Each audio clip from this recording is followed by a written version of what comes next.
Bonjour, mon nom est Edith Choignard de la collection Inédite et le projet d'aujourd'hui est le bloc du mois de juin 2017 intitulé Mandala de la relaxation. Le patron est disponible sur mon site web, il est offert gratuitement pour le mois de juin seulement et vous trouverez le lien sous la vidéo. Comme toujours, j'utiliserai ma tiare à 2 de Babylock. C'est une machine à piquer de hauteur ajustable qui possède une gorge de 16 pouces et qui permet de faire des courtes pointes de toutes les grandeurs. J'utiliserai également le fil Super B de monfil.ca. C'est un fil à broder industriel offert maintenant à ceux et celles qui font de l'art textile et de la courte pointe. Le bloc du mois que je vous propose est un petit peu différent des autres. J'ai été inspirée par une image que j'ai vue d'une peinture composée de deux parties identiques qui se complétaient. Alors je me suis dit qu'une murale divisée en quartiers pour faire un tout serait sûrement beau. Pour faire le projet, vous aurez besoin d'une table à tracer ou d'une table en vitre avec une lampe dessous, du steam seam, du fil et du tissu. Le patron comprend les instructions, les dimensions, les gabarits pour faire le quartier du mandala et le mandala complet, ainsi que les gabarits de piqué libre. Dernier point avant de commencer le projet, j'aime que mes petits projets soient encadrés comme on fait pour une toile de peinture. Alors, dans une prochaine vidéo, j'ai pensé vous montrer comment faire des cadres très simples pour encadrer vos petits projets et puis vous montrer également mon truc pour éviter que les tissus s'étirent et relâchent avec le temps. Passons maintenant à la première étape.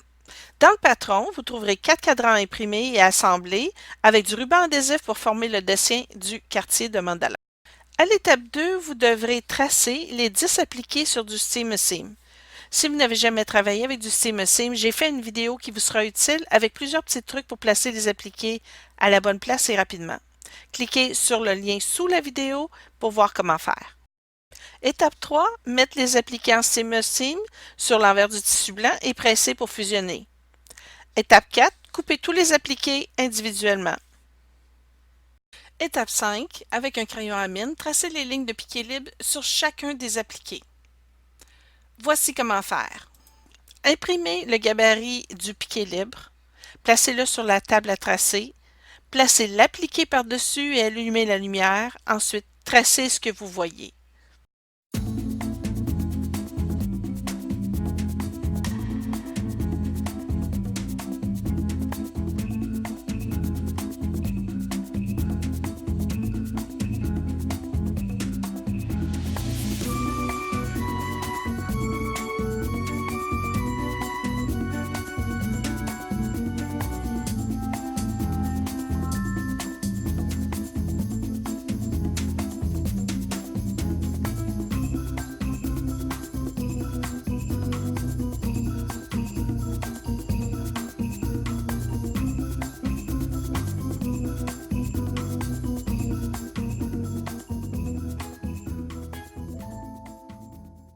Étape 6.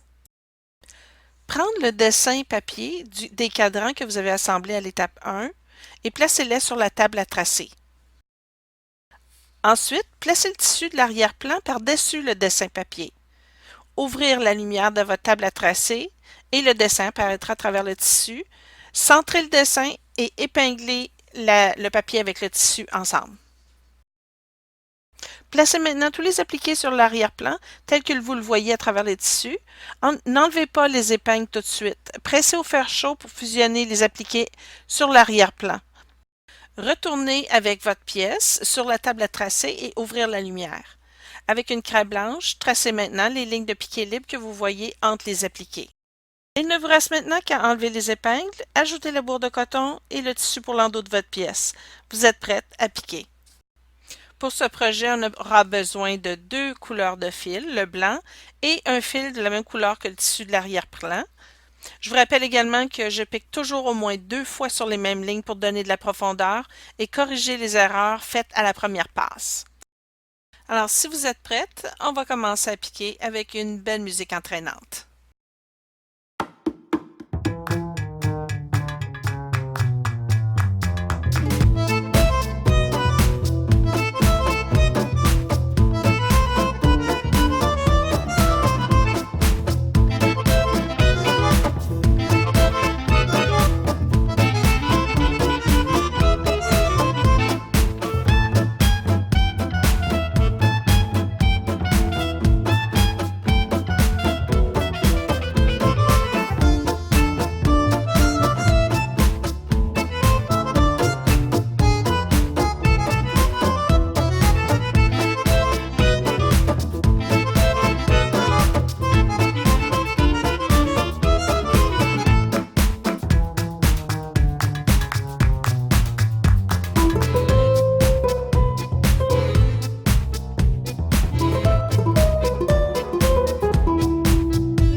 Et voilà, on arrive à la fin.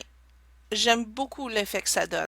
Je profite maintenant pour remercier BabyLock. Sans leur support et leur encouragement, les blogs du mois n'auraient pas été aussi intéressants. Je suis également très reconnaissante à monfil.ca de me fournir mes fils à broder industriels favoris Super B que j'utilise pour mon piqué libre. Et finalement, vous trouverez le lien pour obtenir le patron et tous les autres liens utiles pour faire ce projet sous la vidéo. N'oubliez pas de vous abonner à ma chaîne YouTube et je vous invite également à aimer et à partager cette vidéo. Merci d'avoir été là et au plaisir de vous revoir très bientôt.